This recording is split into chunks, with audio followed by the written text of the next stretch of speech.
So one of the actors from Arrow, Stephen Amell, he was on Arrow and is currently a part of the show called Heels on some network TV.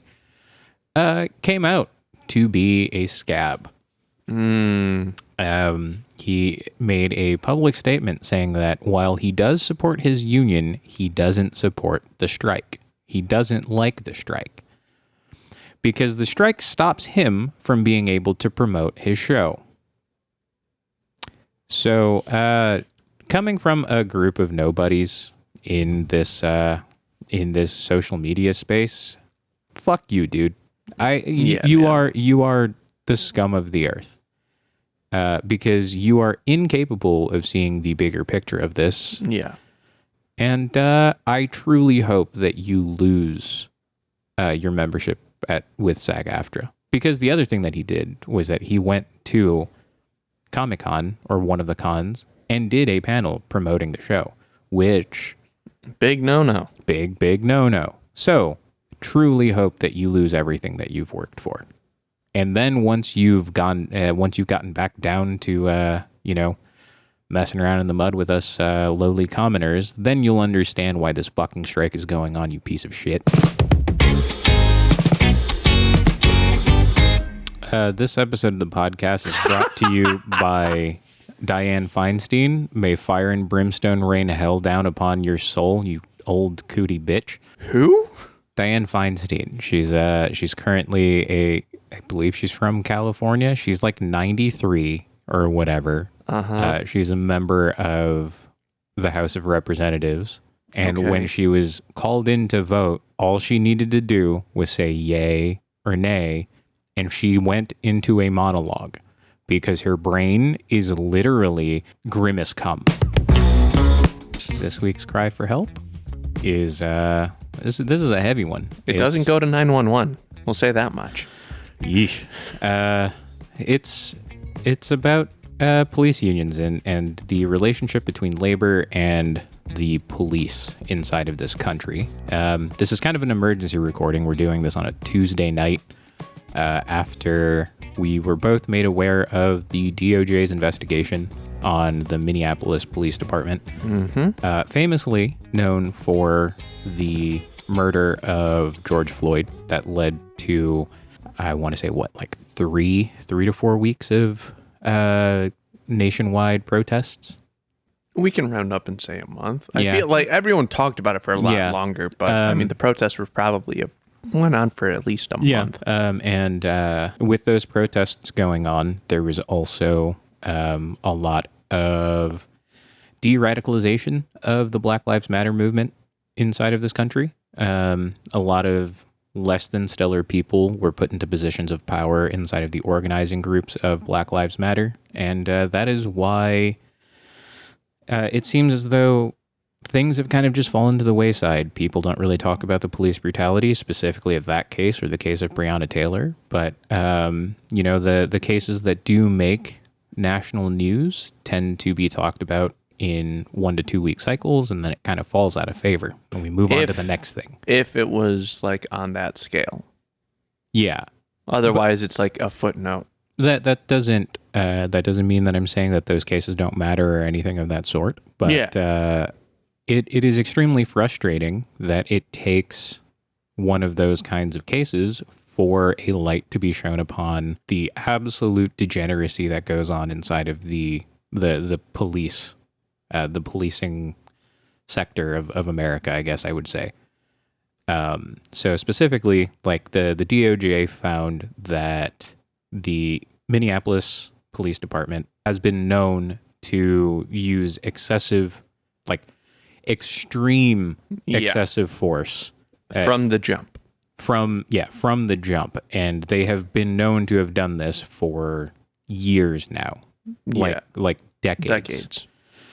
And, during Obama's administration, there has been this, there was this push for basically, I think it was like $50 million for body cams. Right. And it was this idea that we were going to use technology to reform the police and the way that we police the citizens.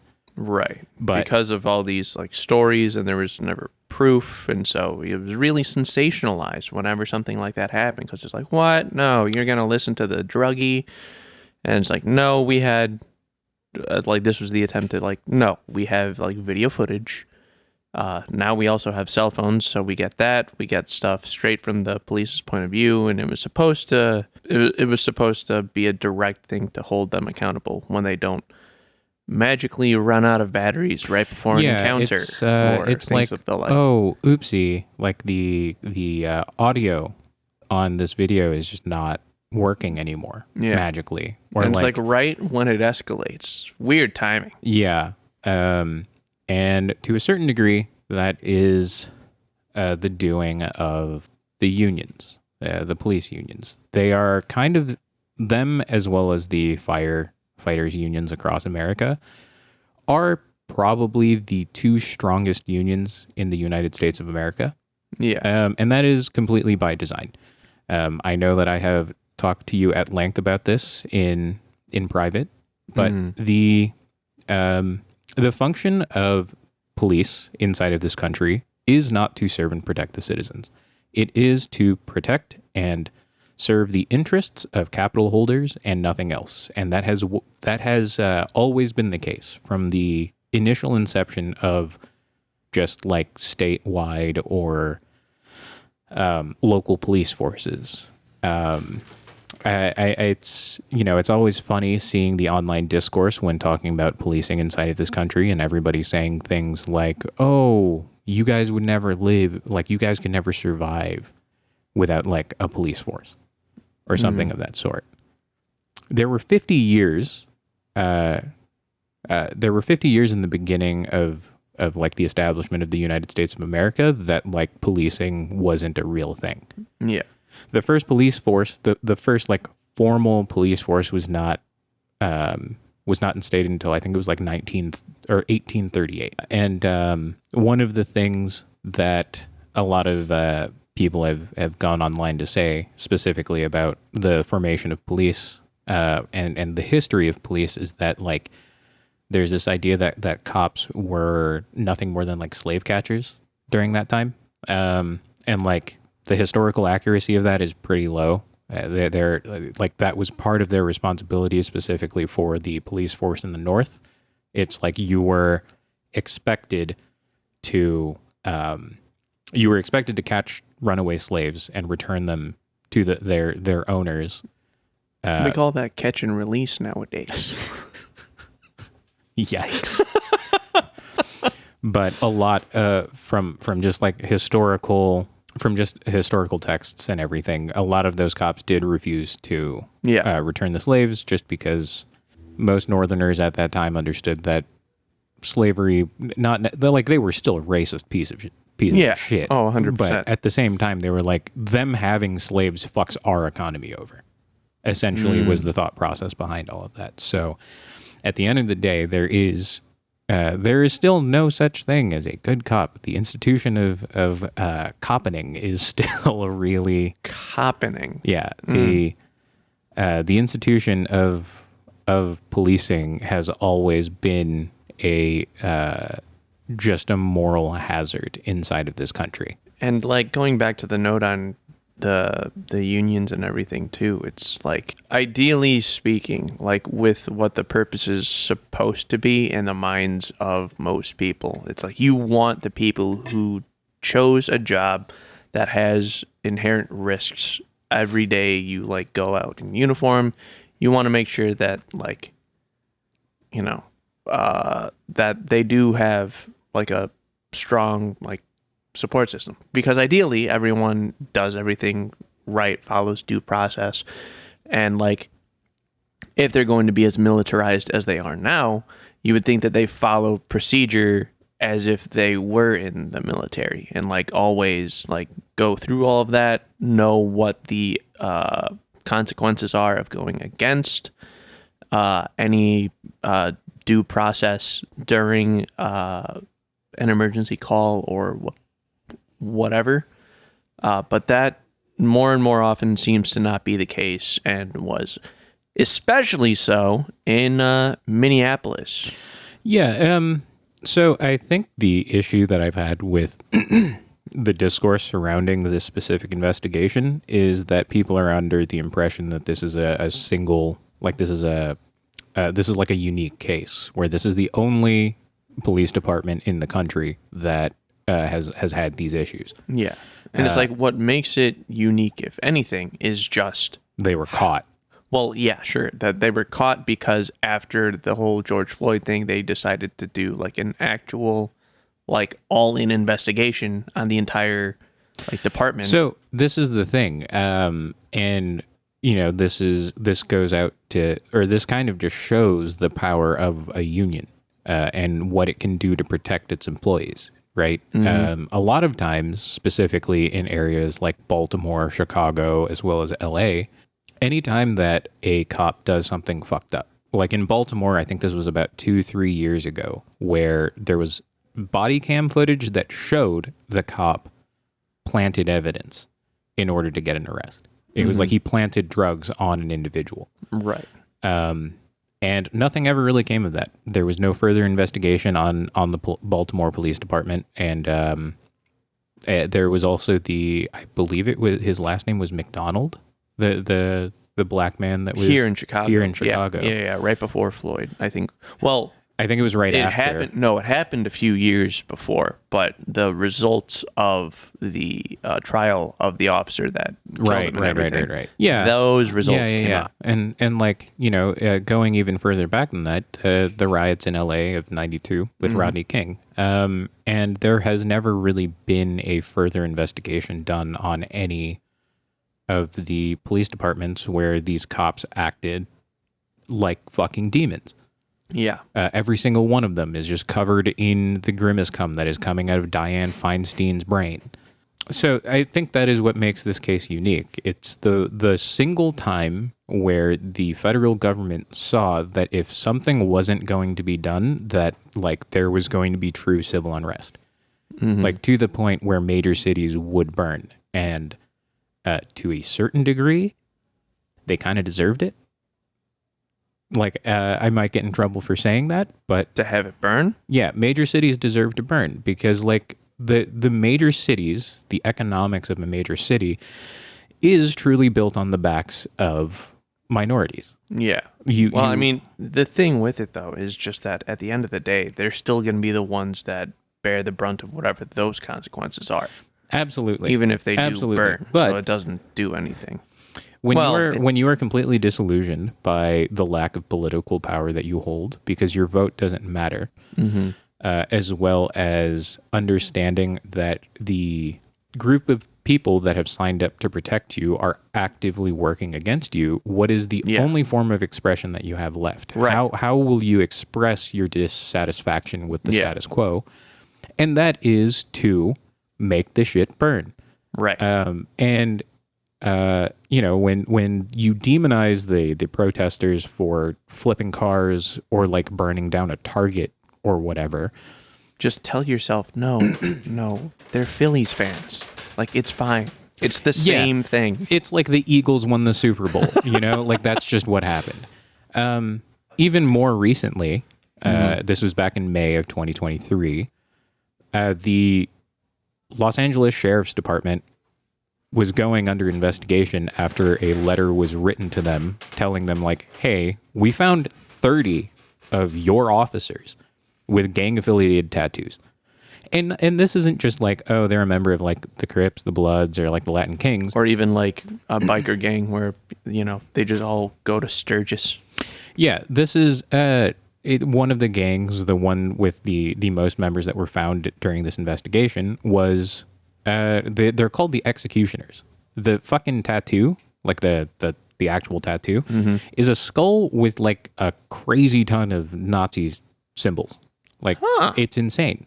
I don't know about you, but that definitely doesn't make me feel safe. Running around. Yeah. Specific and like one of the people that was found with them, I was like a high-ranking member of the Los Angeles Sheriff's Department. They're not just beat cops. They're not just the little guys. These are people in power that give out the orders to the like the fucking give out the orders, tell them to go on paid vacation when they do get caught, and like it's got a public light on whatever that case is. And yeah, it's pretty gross. Yeah, and to kind of just circle back to that point that I was making earlier about how policing in this nation has always just kind of been a form of protection of capital. You can easily tell that that is still the case, considering the fact that they are the only public sector or public service sector that continues to get more funding year to year. When public education is constantly at risk of having the funding completely taken away from them, Social Security benefits are constantly under attack. Medicare, Medicaid, all of the above are always the first to be attacked. But law enforcement, defense is always getting more money pumped into it. Going back to the Grimace Cum dumpster, she has gone on record saying that we weren't spending enough money on defense spending. Gotta love it. Gotta love it. Once again, so it like this just goes to show like how deep the issues run with the violence I guess the enabling of the violence inside of this country. Yeah, I think that's a good way of putting it. And like I was saying, like regarding it being a union and everything, it's like if they're doing what they're supposed to, they should have a union.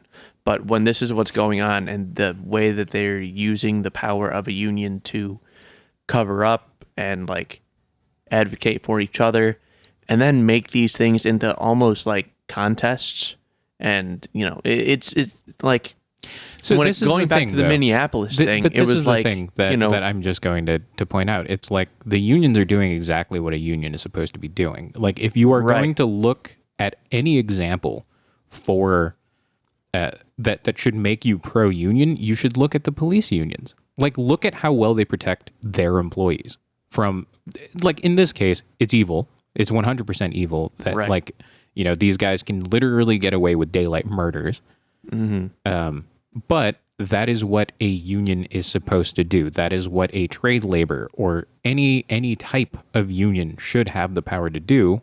Not necessarily help you get away with murder, but protect you from your employers and ensure that like no matter what happens, you as the employee are constantly protected from exploitation.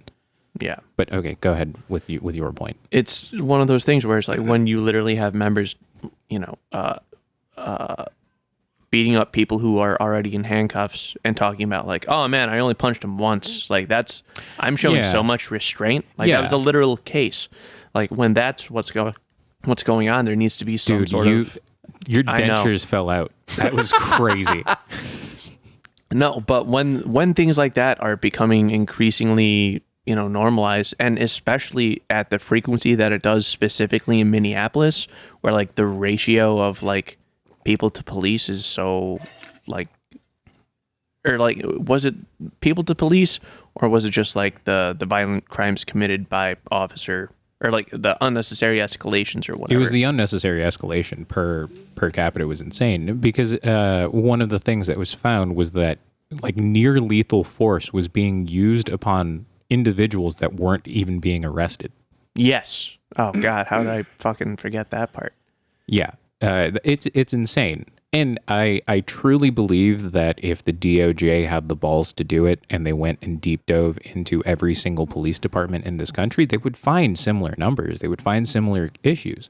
Right. Like it's insane of anybody to think that Minneapolis, while a primarily white state, and they are kind of racist up there, like it's insane of you to think that that is the only place where this is going on. Yeah. Like what was the name of the dude that got snuffed out for selling cigarettes? I see. This is how fucked it is. Yeah. No, it's crazy. It's absolutely fucked. Eric Garner. And that was in New York. That was in New York. And you're thinking about those kinds of situations and like, come on, man. Yeah. You see, that was another one that was recorded on like a phone. That wasn't a body cam thing. Right. That probably should have triggered a much larger response than than it did. It was definitely one of those things that was brought up again with when Floyd happened. I think one that happened right after that was also super fucked. It was in some southwest state. I want to say Arizona, but I'm not sure. But there was the kid that plays like violin for cats at the shelter. I think he was just like out and about. And I don't think I want to say they said he had some sort of mental health condition, but I don't think he was having an episode or anything. He was just targeted and attacked and fucking, I don't remember the full details, but like that was another just like unarmed civilian just going about his business. I don't remember if he was, committing the crime of wearing a hoodie, but it was just a fucking teenager. And the whole time he's screaming, screaming for his mom and like, I'm not doing anything. What am I doing? Am I being arrested? And fucking ends up getting killed. This episode just fucking sucks to talk about because it's like, how do you fix the issue, right? Right. And you really can't. Yeah. It has to be torn down and rebuilt. Yeah. There's no taping it up and trying to fix it. It's like, I think one of the only things is like if you're going to try to do something that is a sort of simple fix or like, requirements, I would say mandatory military service. Yeah, but the thing is the military service is not going to help with the violence that the police inherently execute upon the civilians. Right. Because when you are in the military, you are trained to do the exact same thing. Right. You are also taught to profile black and brown people. Like the issue is not so I guess I should say that like I'm not pro abolishment of police. I still think that there has to be some form of a police system inside of this country. However, the current institution of law enforcement in this country does not work. Yeah. It will never work. And the only thing that you can do is rebuild the system. And in order to do that, you would have to rebuild the government. So it's a much grander goal. Like there's no fix to the current police problem. As long as we have the same federal government installed, or the same government as we currently have, law enforcement is always going to result in these issues. Because at the end of the day, as long as we live in a capitalist society, capital is always going to be protected by law enforcement. The law enforcement agencies, the institution of law enforcement will never work for the proletariat. It just will never happen. If you want like an example too, not a specific example, but it sort of reflects the same issue a lot of people have at the end of the day with the members in government. Like the positions and jobs that these people hold are supposed to be by definition like public servants. They serve the people. Yes, that is like literally the definitions of the representatives, the congressmen, the governors, the mayors, and the police. That is what it is supposed to be. But you get these people in there that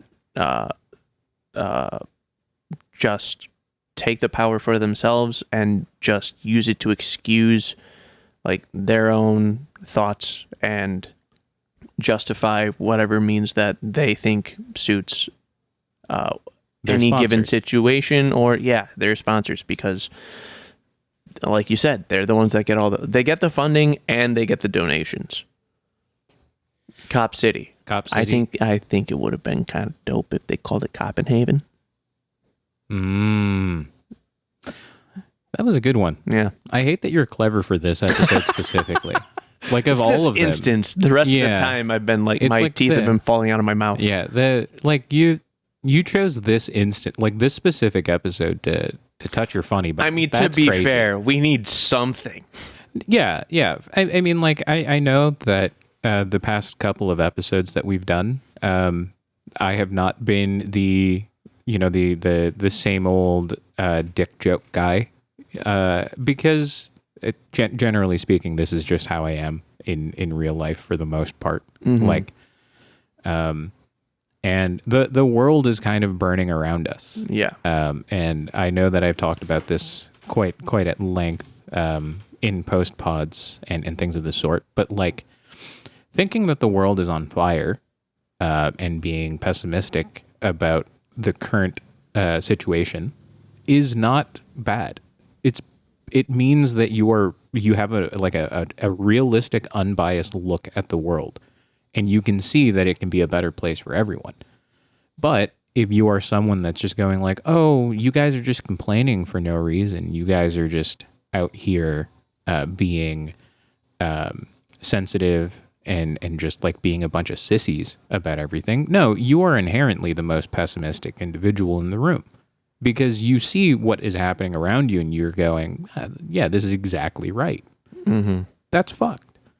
But to go back on the point of cops, specifically with the effectiveness and the efficiency of cops, from a real world example of this, to show how ineffective policing in this country is, you don't need to look any further than Uvalde. Yeah. That situation makes my blood boil, and it should make every single other person's blood boil, because like the main argument when it comes to the lack of gun control in this country is always, oh yeah, all you need to stop a bad guy with a gun is a good guy with a gun. Well, there were 30 of them. There were 30 of them standing in front of an unlocked fucking door, and they were there for, what was it, 50 minutes? I don't remember. They were there for an extended amount of time while 30 children and teachers died inside of that fucking school. What were the good guys with the guns doing? Well, they weren't going to put their lives at risk to save those kids. Yeah. And that's the whole public servant thing. Like, that's the situation where you go in looking for it. You don't just go in and like wave your gun around like, oh, like you're a fucking the dude in fucking Lethal Weapon. You just be like, diplomatic immunity, and just use that as an excuse to do whatever you please to whatever unarmed fucking person you see as a suspect or suspicious for being fucking having melanin, and using that as an excuse to just act like a fucking literally fool. do violence on non-violent people. But the moment that violence comes up, you're the biggest pussy in the fucking room, right? And it's kind of like a high school bully situation where when the person is non-aggressive and you know that they won't fight back, yeah, you can exert your dominance over them because they're not going to fight back, especially if they're already in handcuffs. But the moment that you know that they're willing to fight back and you will probably die or get hurt, we're thinking about that now. Yeah, we're really, really thinking about that now. Yeah. But I bring up Uvalde and the effectiveness because a study that was done by the ACLU, I believe it was in 2019, showed that for every single cop in the major counties of California, so this would have been like San Diego, Santa Clara, Los Angeles, and Santa Monica. I don't know if Santa Monica is a county. Oh yeah, probably not a county. But yeah, it was like all of the major counties inside of California, that for every single cop, they were able to stop 0.1 of a violent crime.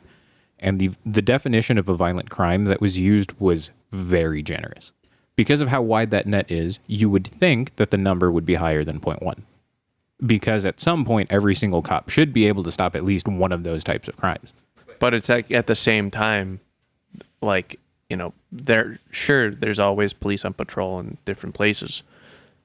But you got to count on someone being stupid enough to do something in front of a cop for them to try to prevent it, because inherently the position is more reactionary.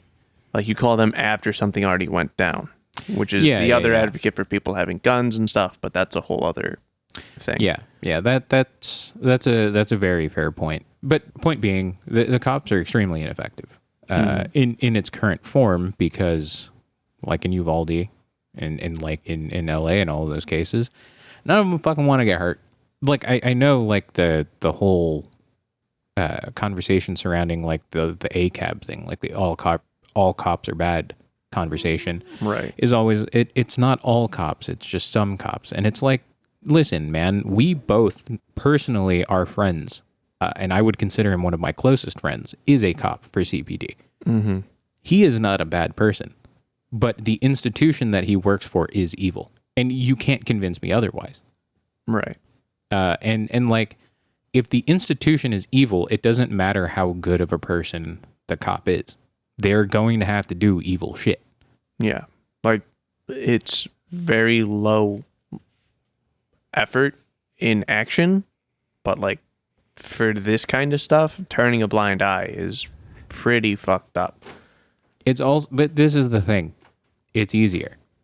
Yeah. No, 100%. Because like the moment that you become the narc, Right. the moment that you rat out your fellow officer, Then you're targeted. your life is in danger. Yeah. Because if anything happens, like if shit goes down, a shootout happens, or you are put into a violent situation, oh no, we had to get out there. Like, you know, one person just had to be left behind. Yeah. Or just like you're sent to like patrol a different part of town that's rougher, Yeah. or something like that. Yeah. Like all of the like paperwork, like it's not that noticeable unless you know the situation, sort of deal. Like, oh, you know, yeah, we just changed routes, changed patrols, called for backup and left. I don't know how realistic that last one is, but There's some amount of self-preservation when people do that, yeah, and it's shitty. I'd say that's most of it. And But yeah, it is. the institution itself is the problem. It's Yeah. not the individuals. I Right. think anybody with like 3 brain cells can make that separation Yeah. to kind of go like move forward with the discussion, to not kind of dwell on trying to defend our one cop friend and be a part of that problem. Right. Like the relationship that the general public has with cops is completely warped by media. I'm specifically talking about like propaganda shows. Yeah. Like there are so many of them. Mhm. These shows deify cops as these beacons of hope for these people, when in reality, that is the exact opposite for most people. Like, you know, you turn on the TV and you watch these shows and you see the quick response of all the cops, and like they're always helpful, they're always there, and they're very, very empathetic. Some of them might be hard asses, but at the end of the day, like they're still gonna give you justice. So of course, your first line of thought is, yeah, we should just call the cops in all of these situations. And to kind of just circle it back to the MPD thing, when the children of these parents are having mental breakdowns and episodes, you know, you are conditioned to want to call the cops because they are the ones that are supposed to protect you. They're supposed to protect your children. And then what happens? And you don't have, like, that's when you call about an emergency, that's the number that you know. You're not going to, like, there's no hotline for, like, someone having a mental health episode. Yeah. How much that should be on the cops, that I'm glad that's been something that's up for debate. And it's like, hey, maybe there should be a section of them that are, you know, mental health professionals. So, like, someone who knows what the fuck they're doing goes and addresses it. And maybe the cops, like, in their car to make sure that that person doesn't get attacked or whatever. Yeah. I like that idea way more than just cops trying to... Cops coming in and literally choking out a 14-year-old boy who's having, like, I think the kid had autism, and just, like, having an episode. Right. It's a fucking 14-year-old kid. Yeah. You know? And, like, at the same... Like, not only that, but, like, to the parent or whatever who's just calling for assistance because, like, they it didn't was know too much what for else them to do. handle. Yeah. Like, if they call the cop and the cop ends up killing their kid, what's that going to do to that person? Yeah. And that has happened. Yeah. That has happened Mhm. in many instances. And that's one of the things where it's like that is almost race neutral, where that has happened to white kids, that has happened to black kids and kids of all different races. Like, and you know, this might be a little bit like lib brain of me to say, but it's like it's because it started happening to white kids at a higher rate that now it's become a public issue. Now this is why that is a part of the zeitgeist and a part of the conversation. When that was happening to primarily black kids, it was just like, yeah, well, they should have just complied. Well, I mean, it wasn't happening before they invented autism in 2010. Yeah. Gotta love it. It wasn't until they invented autism in 2010 and proliferated it with the COVID vaccine. Yeah. Sorry, how could I forget? I guess the final point that I want to make here is I touched on it a little bit earlier, talking about how the law enforcement sector or the institution of law enforcement is still the only public service that gets a large amount of funding. And here in Chicago, one of the things is that between 2016 and 2020, the spending per cop went up almost 3 times. Jeez. Like, how do they get all that and like all the equipment and stuff, but then they and have still to are do, understaffed and underfunded? Right, and or like have events where it's like, oh, you know, we need donations to get bulletproof vests. Yeah, it's like, oh, I'm sorry, if this is how much the budget's gone on, and like you're only getting one vest supposedly. Yeah, somebody's embezzling money. Yeah, someone's got to like, you know, make sure that takes priority. I mean, it's Chicago. I'm not going to say like you don't need more than one because you're going to need your vest, but like that should definitely be taken up with whoever's doing your accounting and just like, hey, I don't know where like all this other money's going, but like this should be something that that's something that the union should address. Like, hey, we get shot at. We should like not have to ask for other public donations so we get more than one bulletproof vest. This should be something that is like accounted for in the budget. I don't ever feel good about more money being pumped into law enforcement because it is only going to result in more and more violence upon like just upon minority populations. That's why I'm glad they got Johnson. Like I don't live in Chicago proper, but I'm glad the election went that way because, you know, that seems to be, you know, a mayor that's trying to attack things like at the actual root of the problem. Even though like our fucking news anchors are like, oh, well, it's a long-term solution, so we're not going to see results. I was like, well, yeah, that's kind of you probably want it to be that, and, you know, to actually do something. Yeah. It's, I don't know. This is a very, very depressing episode. I don't really have much more to say than, you know, they're getting almost 3 times the amount of funding. They are still just as ineffective as they have been for the past, I don't know, 100 years or so. Something like that. Well, I'm pretty sure they were, I don't know. This really wasn't too focused on labor as a whole. No, so not remotely. If you look into all, and I am going to be as general as possible with this one, and again, might put me in some hot water, but if you look at all of the active police unions around this country and their donation habits when it comes to political races, you will see that all of them have contributed to primarily Republican candidates because they understand. I don't know. They're a little bit schizophrenic about it because if you put the money into a Democrat, you're probably going to get the money back anyways. It's not like it's going to do anything. Yeah. But they understand that Republicans are going to ensure that they maintain their power. Yeah. Like they will stop any form of legislation that will be able to give the people any amount of regulatory power over the institution of of law enforcement. So when you see their donation habits, I believe it was the biggest police union in New York City donated something like $1 million to the Trump 2020 campaign. Yeah. Just dope putting to have that one cops out there. paying your legal fees. Yeah, just putting that out there, man. Yeah. Why else would they be buddy-buddy while they're putting him into handcuffs to get him to his indictment hearing? Yeah. You know? He bought us McDonald's on the way. God. If anyone did. I mean, yeah, like Donald Trump just loves big, beautiful men. That's just where he's at. Yeah, it's it's fucked. I can't really expand too much further on this. Otherwise, we're going to end up with like a 2-hour long discussion about law enforcement. But it felt really wrong of us to release an episode on anything else other than this when the investigation was just done, and like we have a lot of declassified information on the happenings of the Minneapolis Police Department. Yeah. And the Nazis in California. Yeah, those guys are dope.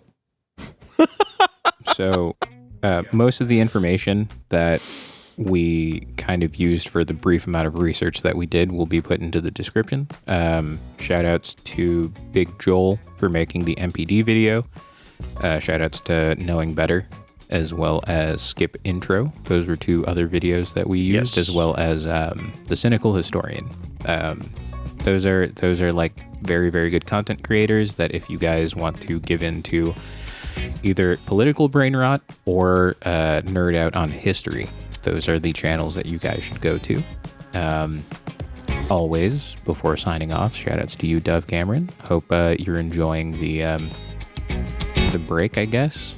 I hope you're on you're at the picket lines with the people. That would be very unfortunate if you've been shouting her out this whole time. And she's a scab. Yeah, and she's a scab. That would be crazy. All right. No, like actually this time though, this is depressing as fuck, so get me out.